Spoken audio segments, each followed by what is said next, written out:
Hello everyone, welcome to my channel. This is my second book review, and the title of this book is Slavery in Ancient Greece and Rome, and it was written by Jacqueline Dembar Greene. There's a photograph of the author at the back. This is Jacqueline Dembar Greene.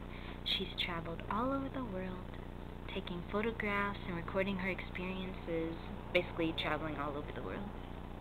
She's also written fiction and non-fiction books about times of the past and in history and people of the past. So, yay! I really like reading about history.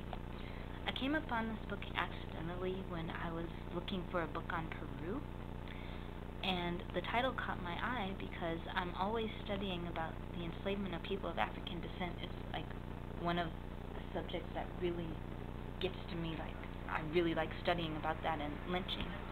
But I didn't know much about Greece and Rome besides what I learned in art school, which went from the wild Dionysus parties and the artwork and the architecture, and they just vary. So I wanted to find out more about this. The cover illustration is by Carol Warner. I think it's a woodcut. No, Carol Werner. I think it is a woodcut. See? Very pretty. I'm not going to open up the book. I don't want to violate copyright laws, but this book is 64 pages. If you include the additional information in the back, there's a glossary, there's a timeline, and there's other parts that'll lead you to websites that'll give you additional information. I'm thinking. Oh, it also alternates between enslavement in Greece and Rome, so back and forth, back and forth, back and forth. So, since I won't open the book, I'm going to tell you different parts of the book that really stood out to me, that really interested me. So the first thing that interested me, I'll have to read it to you. It was on page 10, and it was about citizenship. So, it said that the members of the upper class believe that their time should be spent governing and discussing important ideas. They thought that any person who worked to earn a living or was controlled or protected by another was not worthy of citizenship. So the whole thing with citizenship was ironic because it says, although every citizen had a right to vote, only men over age 18 who are the sons of free parents were granted citizenship. So basically, if you worked, you were a slave.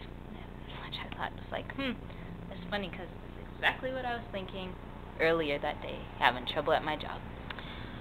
Anywho, as I was saying, so that was the first thing that interested me. Second thing that interested me was about the mines. I didn't know that they had mines, but then again, I didn't know much about Greece and Rome. So according to the book, men, women, and children were digging in the mines. I don't know if it was all the time that they were naked or part of the time that they were naked, but they'd be crawling on their stomachs in the mines. A lot of them died. A lot of them committed suicide. It was just really, really sad. There was also a part about branding, and when I thought about branding, I thought about the people of African descent who were branded during the Middle Passage, and so that came up because I was looking for similarities between, as I said, the enslavement in Greece and Rome and the enslavement of people of African descent. So when the Greeks, I don't know if it was the Greeks or the Romans, it was one of them, but when one of the groups were branded, it was branded on their forehead, which I guess makes a lot of sense because if you're going to run away, people can just look at your forehead if you were unruly and see that you're enslaved.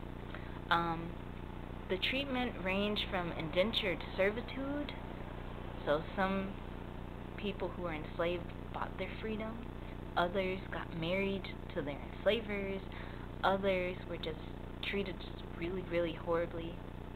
Some would take refuge in the church. In fact, the book was saying that some of the priests would buy the people who were enslaved and then free them.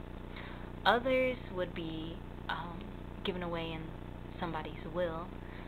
There was another part that was talking about that if one person who was enslaved was planning to kill the enslaver, then every person who was enslaved in the house had to be put to death. So it's like, wow, that's just deep. And they were talking about the gladiators. I didn't remember much about gladiators as a child, except when I went to a Christian school, we read something about the catacombs. So that was my first and last introduction to gladiators. But some of the gladiators, the author says, were free men that just did it for fun. Others did it for money. Others were just enslaved people and who were enslaved, and they had to fight until they died. Like, it's just really, really, really sad. Like, crucifixions in there, and also just sorts of blood and gore, but really interesting information. So I really don't know what age to recommend this for.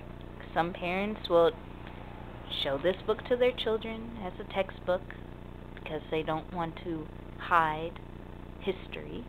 Others might want their children to be a little bit older before they read this book to their children. I guess the safest age, I would say, would be probably 12. It's really, I would say 12 and up. But if you want to go younger, you can. Like I said, it's only 64 pages.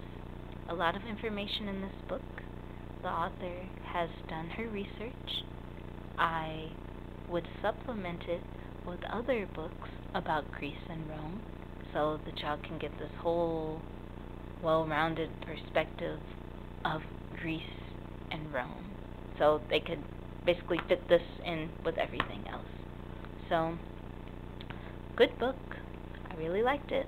And I do want to read something else by this author because she wrote another book called Slavery in Egypt, Ancient Egypt and Mesopotamia, so I want to check that out. I mean, I already read a lot about Kemetic history, but I want to see what she says. So, this is part of Watt's Library, books about slavery. So there you go. So, thank you for watching this review, and have a happy reading day. Bye-bye.